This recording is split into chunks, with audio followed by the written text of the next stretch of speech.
My name is NeverChris, and this is my review for Anubis II for the Nintendo Wii. Remember, I am always interested in any feedback, and you're always welcome to subscribe to my channel and request any games you'd like me to review.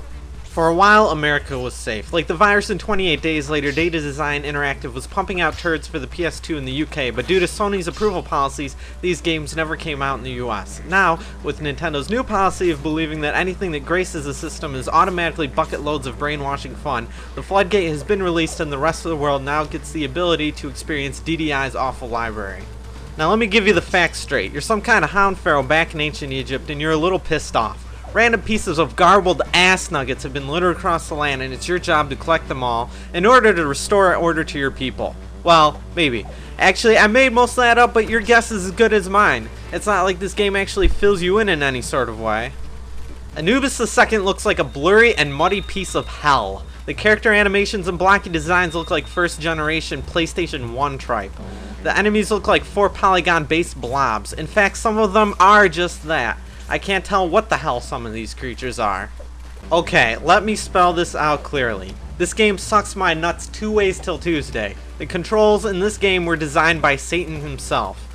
You get a sword style attack, a long range projectile attack, and you can jump on enemies. The sword attack is completely useless. Our hound pal Anubis here would have a better chance of killing his enemies by dropping trunk and taking a nice doggy shit on these guys. Just like in Zelda and every other Wii adventure game, swinging the Wiimote causes Anubis to attack. Whether or not this actually works is completely up to chance, usually not working, and when a bunch of enemies decide to rush you, it's game over if you aren't running like a little bitch. Jumping on enemies is usually out of the question as it's nearly impossible to accurately place your jumps. It's not like the jump button registers 100% of the time either. Your only real consistent way of taking out these children of Lucifer is to use your ranged weapon. This is also your weakest attack, so have fun slowly dragging this shit biscuit out as you clear room after room for what seems like forever. The worst part about this game is that it gave me a headache. A fucking blistering headache after playing for only an hour. This doesn't usually happen to me with video games, but that's all it took from this little puppy.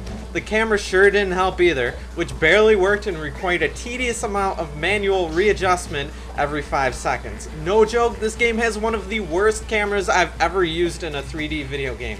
The fact that it also obscured jumps is just icing on the cake.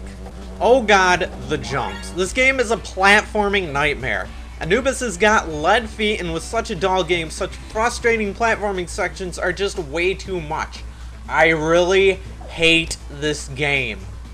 Anubis II does not have any camp value. This game isn't so bad that it's good. That kind of stuff usually appeals to me on some weird level, but this game isn't it. Anubis is so bad that I wouldn't even wipe my ass with it, as I'd be too afraid that its essence would crawl up and take over my soul. I really hate this game. Data Design Interactive is awful. They're one of the worst gaming companies that's active today. I'd follow Tom Cruise into Scientology before I'd even consider spending money on this rabian-infested hellhound. Games do not get much worse than this. I give Anubis II a 0 out of 10.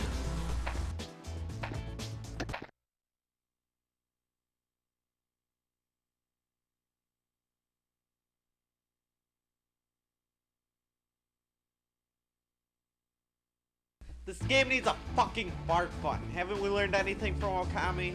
How about Twilight Princess? They all had bark buttons. Why doesn't Anubis have bark buttons? I don't know! Why is there no ability to bark?